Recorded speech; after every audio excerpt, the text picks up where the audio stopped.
Hello dear student, very good morning to all of you. बच्चों, I am here again with the exercise 3.3 and today we are solving fourth part of our question number 3. The fourth part of question number 3 आपको देख ही रहे होंगे बच्चों कि ये fourth part जो है वो बहुत ज़्यादा लेंथी है, बट जैसे लेंथी है आपको इसको अच्छे से समझना भी है, क्योंकि जब तक आप इसको समझेंगे नहीं तब तक आई डोंट थिंक कि आप इसको अच्छे से समझ कर पाएंगे। तो इसको करने के लिए, इसको सॉल्व करने के लिए आपको इसको समझना बहुत ज़रूरी है। तो चलिए स्टार्ट करते हैं। The taxi charges in a city consist of a fix charge together with the charge for the distance covered. एक टैक्सी का जो चार्ज है किसी सिटी में, वो fix charge together with the charge for the distance cover, यानी कि जितनी भी डिस्टेंस आप कवर करते हैं उसके साथ एक फ़िक्स चार्ज भी कंसिस्ट करता है। ठीक है, इसका मतलब क्या हुआ बच्चों, अगर आप 10 किलोमीटर किसी प्लेस पर जा रहे हैं, तब 10 किलोमीटर में मान लीजिए कि आपको 1 किलोमीटर ट्रैवल करने के लिए 10 रुपीज़ पे करने पड़ रहे हैं। तो इस हिसाब से 10 किलोमीटर्स के लिए आपको 10 इंटू 10 दैट इज़ 100 रुपीज़ पे करने हैं। बट इसमें ये कह रहे हैं कि ये पर किलोमीटर के जो इनका चार्ज है उसके साथ साथ इन्होंने कुछ फ़िक्स चार्ज भी लगा रखा है, यानी कि आपको अगर टैक्सी हायर करनी है तो आपको एक फ़िक्स चार्ज उनको ज़रूर देना है, चाहे आप उसके लिए कितने भी किलोमीटर जाएं, या आपके ऊपर डिपेंड करता होगा। अगर हम मान लें कि फ़िक्स चार्ज जो है वो 200 रुपये है, यानी कि ये 200 रुपये आपको देने ही देने हैं, और आप 10 किलोमीटर गए हैं 10 रुपीज़ पर किलोमीटर के रेट से। तो इसका मतलब ये हुआ कि बच्चों, अगर आप 1 किलोमीटर जाने के लिए 10 रुपीज़ पे कर रहे हैं और 10 किलोमीटर आपको जाना है, इसका मतलब हुआ कि आपको 10 इंटू 10 मीन 100 रुपीज़ पे करने हैं आपके फ़िक्स चार्जेस, और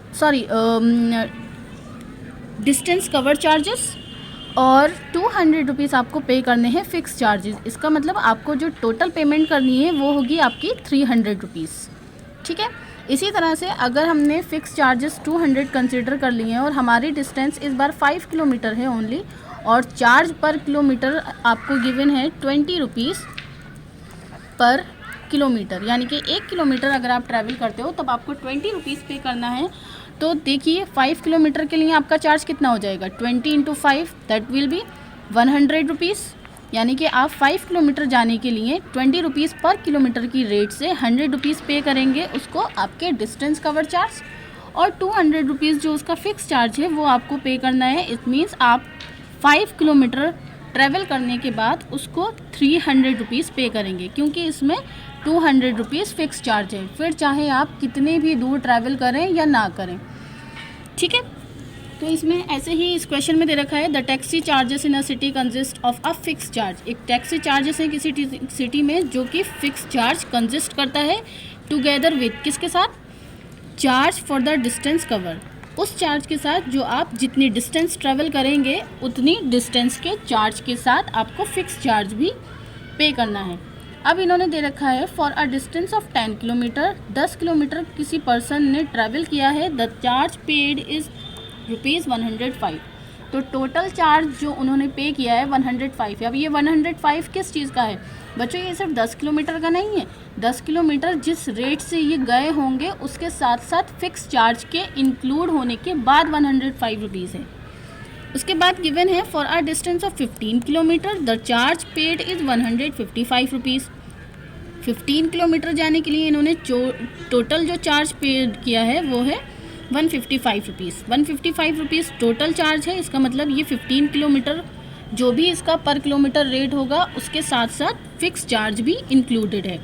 what are the fix charges and charge per kilometre, तो दोनों ही चार्जेस आपको फाइंड आउट करने हैं, फ़िक्स चार्ज भी फाइंड आउट करना है और चार्जेस पर किलोमीटर भी आपको फाइंड आउट करने हैं। So first of all we will consider fix charge any variable and charge per kilometre another variable.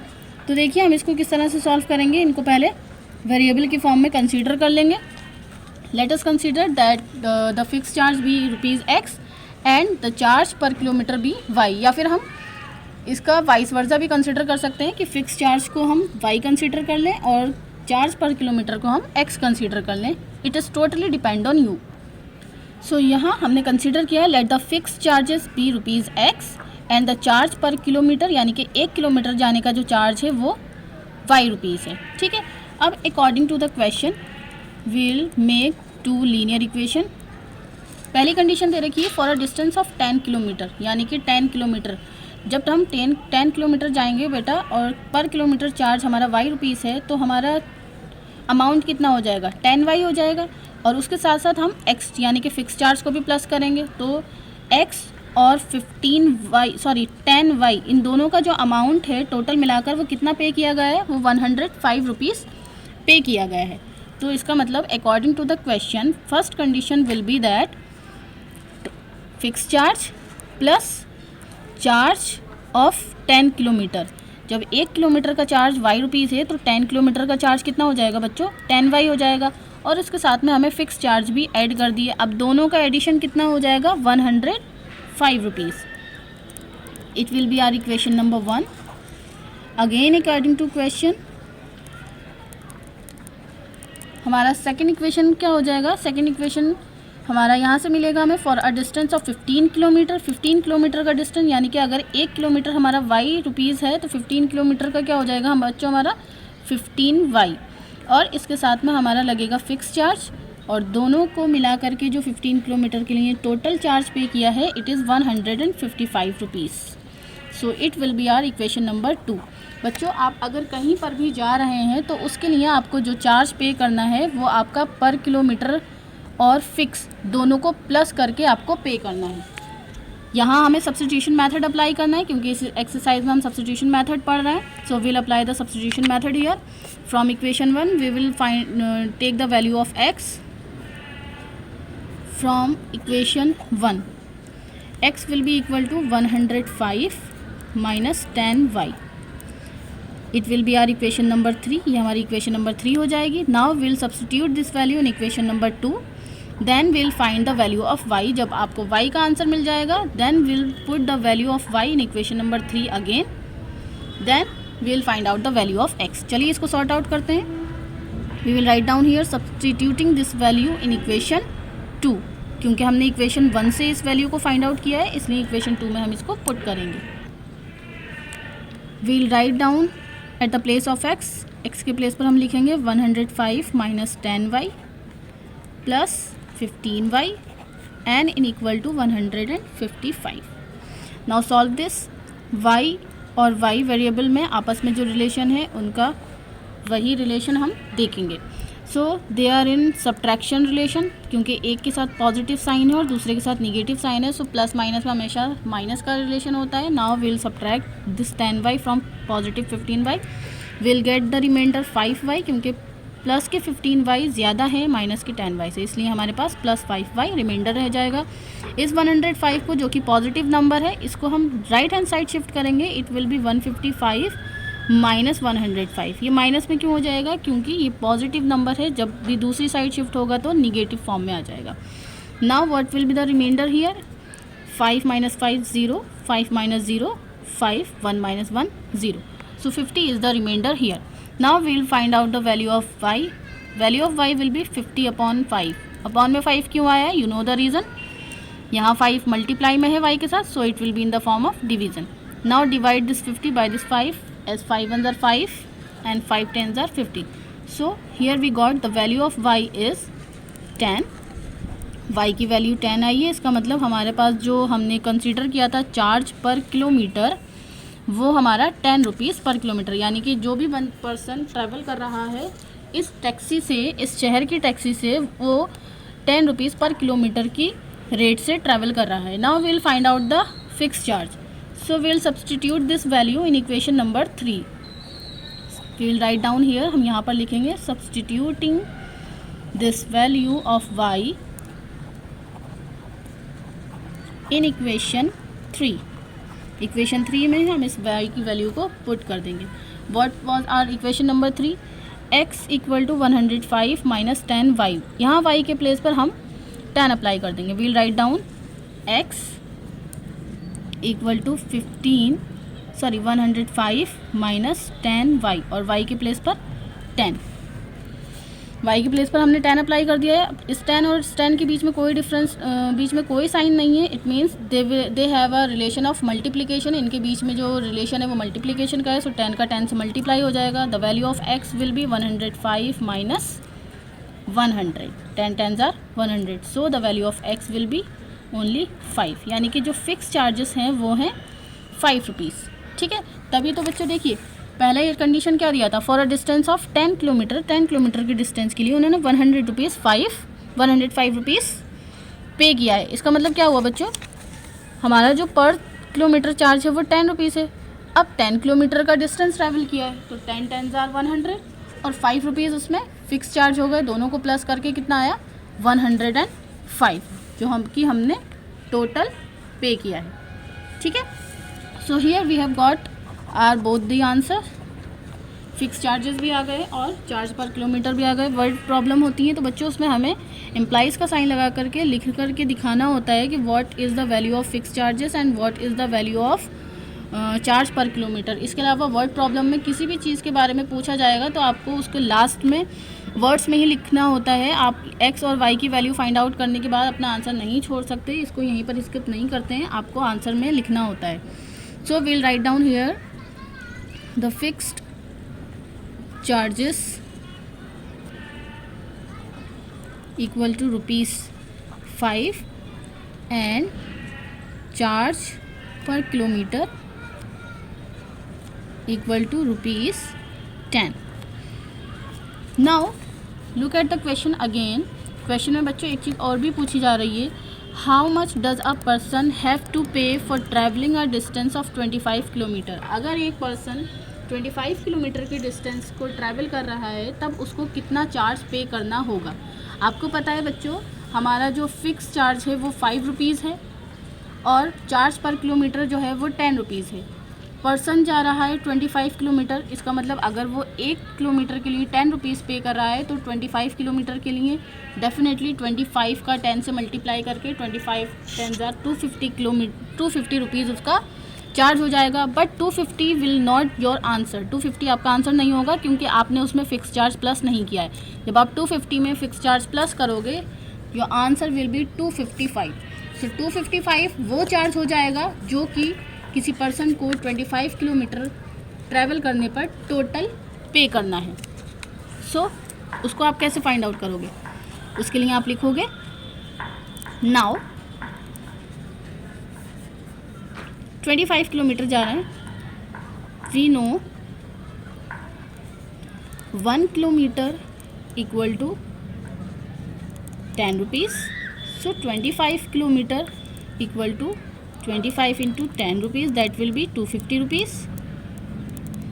Hence the total charges equal to, total charges हो जाएंगे हमारे 250 प्लस फिक्स चार्ज जो कि है 5, दैट विल बी ₹255। तो if a person goes to 25 kilometre, अगर कोई person 25 kilometre जाता है then he has to pay 255 rupees.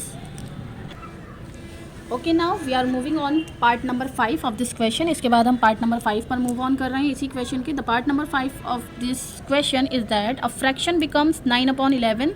एक फ्रैक्शन है जो कि 9/11 हो जाता है if 2 is added to both the numerator and denominator. अगर किसी फ्रैक्शन के न्यूमरेटर एंड डिनोमिनेटर दोनों में 2 प्लस कर दिया जाए तो वो फ्रैक्शन 9/11 हो जाता है। If 3 is added to both the numerator and denominator, और अगर उसी फ्रैक्शन के न्यूमरेटर और डिनोमिनेटर में 3 प्लस कर दिया जाए इट बिकम्स 5/6, तब वो 5/6 हो जाता है। Find the fraction, fraction find out कीजिए। चलिए, बहुत ही ईजी क्वेश्चन है बच्चों, इसको सॉर्ट आउट करते हैं। देखिए, सबसे पहले आपको समझना होगा फ्रैक्शन क्या होते हैं। फ्रैक्शन होते हैं ऐसे नंबर्स जिनमें 2 टर्म्स यूज़ होती हैं। The very first is numerator and the second one is denominator. जो नंबर ऊपर लिखा होता है उसे न्यूमरेटर कहते हैं और जो नंबर अपॉन में लिखा होता है इट इज़ कॉल्ड डिनोमिनेटर। ठीक है, तो हमें इस क्वेश्चन में क्या करना है, सबसे पहले न्यूमरेटर और डिनोमिनेटर को कंसीडर करना है। So we'll write down here let the denominator सबसे पहले न्यूमरेटर कंसीडर कर लेते हैं, या डिनोमिनेटर, जो आपको मर्जी हो वो आप कंसीडर कर सकते हैं, ऐसा कोई बाउंडेशन नहीं है। Let the numerator be x and the denominator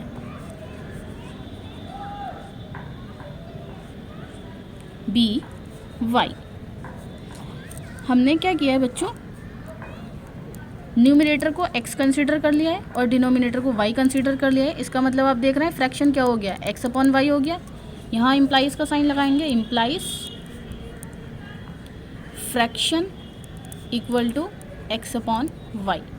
ठीक है, फ्रैक्शन हो गया हमारा x अपॉन वाई। हमें यही फ्रैक्शन फाइंड आउट करना है, यानी कि इस फ्रैक्शन को फाइंड आउट करने के लिए you need to find the value of x and you need to find out the value of y। सो उसके लिए क्या करेंगे बच्चों, according to question the very first condition is that a fraction becomes 9 upon 11, यानी कि x upon y की जो वैल्यू है वो 9 अपॉन 11 है। 9 अपॉन 11 एक फ्रैक्शन है इफ़ उसके न्यूमरेटर और डिनोमिनेटर दोनों में क्या कर दिया जाए, 2 प्लस कर दिया जाए। x के साथ भी +2 कर दिया और y के साथ भी 2 प्लस कर दिया, तब एक fraction x upon y, x में 2 प्लस करने पर y में 2 प्लस करने पर 9 अपॉन 11 के इक्वल हो जाता है। सो क्या करेंगे बच्चों, हम इसको सॉर्ट आउट करेंगे और इसका लीनियर इक्वेशन सबसे पहले फॉर्मुलेट करेंगे। उसके लिए हमें क्या करना है, क्रॉस मल्टीप्लाई करना है, यानी कि 9 का मल्टीप्लाई हमें करना है y प्लस 2 से एंड 11 का मल्टीप्लाई करना है हमें x प्लस 2 से। Now multiply 9 with this bracket, 9y plus 9 2s are 18 equal to 11x plus 11 2s are 22। x और y के टर्म्स को एक साइड कर लेंगे और नंबर वाली टर्म को दूसरी साइड कर देंगे, या फिर यहाँ से हम किसी एक वेरिएबल की वैल्यू फाइंड आउट कर लेंगे, क्योंकि हम यहाँ सब्स्टिट्यूशन मेथड अप्लाई करना है। इसलिए we'll write down here 9y equal to 11x plus 22 minus 18। ठीक है, इसके बाद क्या हो जाएगा, it will B 9y equal to 11x। अब यहाँ आपको सब्ट्रैक्शन करना है, सब्ट्रैक्ट कीजिए 18 को 22 में से, द रिमाइंडर विल बी 22 में से जब आप 18 सब्ट्रैक्ट करेंगे योर रिमाइंडर विल बी 4। अब ये 4 पॉजिटिव है या निगेटिव, इसका पता लगेगा ग्रेटर नंबर से। तो ग्रेटर नंबर जो है वो 22 है, क्योंकि पॉजिटिव नंबर बड़ा है, तो इसलिए ये 4 भी प्लस का रहेगा। ठीक है, नाउ y की वैल्यू फाइंड आउट करनी है, उसके लिए यहाँ से इनको भी रिमूव करना है। It will be 11x plus 4 upon 9। Let us consider that it is our equation number 1। Now we will write down here again according to question. इस टाइम हमें क्या करना है बच्चों, दूसरी कंडीशन को देखना है। दूसरी कंडीशन क्वेश्चन में क्या गिवन है, the second condition in this question is given that if 3 is added to both the numerator and denominator. इस बार हमें क्या करना है, न्यूमरेटर और डिनोमिनेटर दोनों में हमें 3 प्लस करना है। जब हम 3 प्लस कर रहे हैं द फ्रैक्शन बिकम्स 5 अपॉन 6। तब जो फ्रैक्शन जो पहले 9 अपॉन 11 था, अब क्या हो जाएगा, 5 अपॉन 6 हो जाएगा। तो चलिए दूसरी कंडीशन लिखते हैं। Fraction will be 5 upon 6 if we add 3 to the numerator and denominator both. इसको भी ऐसे ही सॉर्ट आउट करना है। Will cross multiply the numbers, 5 का मल्टीप्लाई होगा y प्लस 3 से and 6 will be multiplied by x plus 3। It will be 5y plus 15 and it will be 6x plus 18। Now what will do, हमें y के place पर इस value को भी apply करना है, because we are substituting the value of y here because of using the method of substitution. So 5 and at the place of y we will write down 11x plus 4 upon 9 plus, ये सिर्फ y का value आया है बच्चों, यहाँ 5 as it is है, plus का sign लगाएंगे, उसके बाद 15 भी लिखेंगे and in equal to will write down here 6x plus 18। सबसे पहले क्या करेंगे बच्चों, इस 15 को शिफ्ट करेंगे इस side. It will be 5 bracket 11x plus 4 upon 9 equal to 6x plus 18 minus 15। 15 minus में क्यों हो जाएगा, क्योंकि पॉजिटिव है, तो दूसरी साइड आकर के it will be negative. Now again 5 11x plus 4 upon 9 equal to 6x और 15 को जब आप 18 से सब्ट्रैक्ट करेंगे you will get the reminder +3। +3 क्यों आएगा? क्योंकि प्लस के 18 ज़्यादा है माइनस के 15 से। बच्चों यहाँ पर अगेन हमको क्रॉस मल्टीप्लाई करना है, लेकिन इस बार क्रॉस मल्टीप्लाई में आपको ध्यान रखना होगा कि इस टर्म के अपॉन में कुछ नहीं है, इसका मतलब 1 है, और 1 का इस टर्म से मल्टीप्लाई करने पर इस टर्म पर कोई फ़र्क या कोई डिफरेंस नहीं पड़ेगा। बट 9 से इसका मल्टीप्लाई करने पर ये चेंज हो जाएगा। तो चलिए मल्टीप्लाई करते हैं। We'll write down here 5 11x + 4, क्योंकि इस पूरी टर्म का 1 से मल्टीप्लाई होकर के ये टर्म एज इट इज़ रहेगा, और दूसरी साइड पर आ जाएगा 9 6x + 3। Now we'll solve these brackets. इन ब्रैकेट्स को सॉल्व करेंगे। 5 का मल्टीप्लाई इस ब्रैकेट से होगा, 9 का मल्टीप्लाई दूसरी ब्रैकेट से। It will B 55x + 20 and it will B 54x + 9 3 = 27। इसके बाद हमको क्या करना है, एक जैसे वेरिएबल को एक साइड कर लेना है और नंबर्स को दूसरी साइड। सो 54x को जब दूसरी साइड शिफ्ट किया जाएगा इट विल बी -54x, और +20 को दूसरी साइड शिफ्ट करने पर it will be -20। Now subtract 54 from 55, you will get 1x। 1 लिखने की ज़रूरत नहीं है। 20 from 27, you will get 7। So here the value of x is 7। Now will find out the value of y। y के लिए we need to substitute this value of x in equation number 1। Substituting this value of x in y. So here we have got that y equal to 11, x के place पर 7 + 4 upon 9। 11 7 are 77 + 4 upon 9। 77 + 4 will be 81 upon 9। 9 9s are 81. So here we have got that the value of y is 9. Now we are done with the values of x and y. We have finded out the values of x and y both. Now we need to find out the fraction. Fraction will be x upon y, that is implies fraction equal to x upon y equal to 7 upon 9. So here we have got our answer. Now we are on part number 6 of this question number 3, and the part number 6 is that 5 years hence, यानी कि 5 साल बाद, the age of Jacob will be 3 times that of his son. Jacob की जो as है वो अपने सन यानी कि अपने बेटे से 3 टाइम हो जाएगी, यानी कि 3 गुनी हो जाएगी। 5 years ago, 5 साल पहले, Jacob's age was 7 times that of his son. Jacob की जो एज थी वो अपने बेटे की एज की 7 टाइम्स थी। What are their present ages? There लिखा है, इसका मतलब बेटा और पापा दोनों की एजेस को पूछा जा रहा है, प्रेजेंट एजेस। तो सबसे पहले will consider their present ages. Let the present age of Jacob be x and that of his son be y.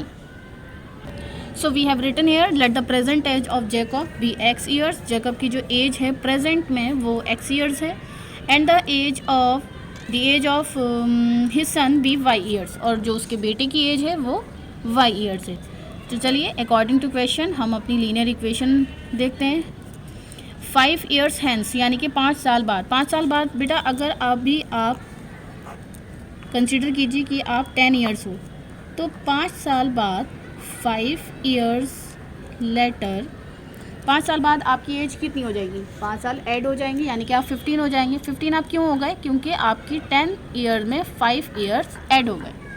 इसका मतलब 5 साल बाद की बात होगी तो x + 5 हो जाएगा एंड y + 5 हो जाएगा। इसका मतलब क्या हुआ बेटा? 5 years hence, 5 साल बाद, एज ऑफ जेकब यानी कि x + 5, age of Jacob will be 3 time. ये किसके इक्वल हो जाएगी? 3 टाइम इक्वल हो जाएगी दैट ऑफ हिज सन की एज की, और सन की एज क्या हो जाएगी 5 years लेटर में? y + 5। 5 years लेटर यानी कि दोनों की एजेस में 5+ हो गया। इसके बाद कह रहे हैं एज ऑफ जेकब, 5 साल बाद जो जेकब की एज है it will be 3 time that of his सन, अपने सन की एज की 3 टाइम। अब जाहिर सी बात है पापा की एज को बताने के लिए बेटे की एज में ही तो मल्टीप्लाई कर सकते हैं कि बेटा आपको 3 टाइम होना पड़ेगा अपने पापा की एज के बराबर होने के लिए। पापा की एज में तो मल्टीप्लाई नहीं कर सकते बेटे की एज बनाने के लिए, इसलिए 3 टाइम ऑफ हिज सन है तो मल्टीप्लाई 3 का सन की एज में ही किया जाएगा. Now will solve it. It will be x plus 5 equal to 3y plus 3 5s are 15. Means it will be x equal to 3y plus 15 minus 5, that is x equal to 3y plus 10. It is our equation number 1. Now again according to question, we'll write down here again according to question. दूसरी condition क्या दे रखी है बच्चों? 5 years ago, यानी कि 5 साल पहले. यहाँ पर लिखा था बच्चों इन्होंने 5 years hence, यानी कि 5 साल बाद, but here they have written 5 years ago, यानी कि 5 साल पहले. अब 5 साल पहले की बात होगी बेटा, अगर आप अभी इस टाइम 10 years हो तो 5 साल पहले में आप 10 माइनस 5 कर दोगे, यानी कि आप 5 years के हो. इसका मतलब क्या हुआ? अगर पहले की बात होगी तो आपकी एजेस में से उतने ही ईयर्स कम हो जाएंगे, और बाद की बात होगी तो आपकी एज में उतने ही ईयर्स प्लस कर दिए जाते हैं. सो 5 साल बाद की बात हो रही है, 5 साल पहले की बात हो रही है. 5 years ago लिखा है, यानी कि 5 साल पहले जेकब की एज कितनी होगी? x माइनस 5 होगी, क्योंकि प्रेजेंट एज में ही एडिशन होता है और प्रेजेंट एज में से ही सब्ट्रैक्शन होता है. सो 5 years पहले के लिए, 5 साल पहले के लिए Jacob's age will be x minus 5. और रिलेशन क्या दे रखा है? जेकब्स एज वॉज 7 टाइम थी, 7 इंटू 7 टाइम थी किसकी एज की? दैट ऑफ हिज सन, अपने सन की एज की. अब जब फादर की एज 5 years ago में 5 साल कम हो गई है तो सन की एज भी 5 years ago में 5 years कम हो जाएगी. Now will solve this equation. It will be x minus 5 equal to 7y minus 7 5s are 35. x will be equal to 7y minus 35, and this minus 5 will be plus 5. So the value of x will be 7y minus 30, because the minus 35 is greater than minus positive 5. So the remainder will be negative. Now what we'll do, we'll substitute the value of x from equation 1 in equation number 2. हम इस equation number 2 में x की value को put कर देंगे. Substituting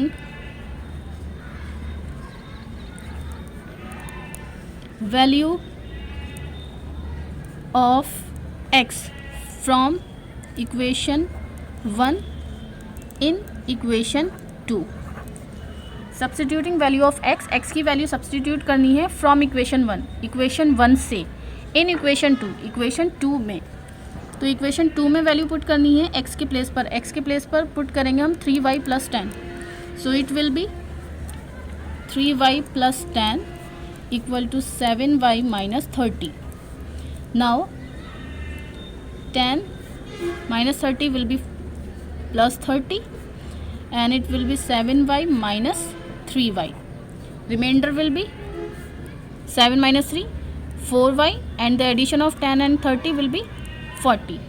Now this 4 will come here, and in equal to will get only y. Now divide it. 4 1s are 4, 4 10s are 40, implies the value of y is 10. Now we'll substitute this value of y in equation 1. अभी हमने equation 2 में put किया था, इन equation 2 किया था. Now we'll put this value in equation 1. We'll write down here, substituting this value of y in equation 1. It will be x equal to 3 और y के place पर 10 plus 10. 3 10s are 30 plus 10, that is the value of x is 40. We have finded out both the values of x and y, but जैसा कि आपको बताया गया था starting में ही, मैंने आपको बताया था कि आपके वर्ड प्रॉब्लम्स का आंसर भी आपको वर्ड्स में ही देना होता है. So will write down here, हम यहाँ पर लिखेंगे implies the age of Jacob equal to x. It means 40 years, and the age of his son equal to y. It means 10 years. So here we have got our answer, and exercise is now done.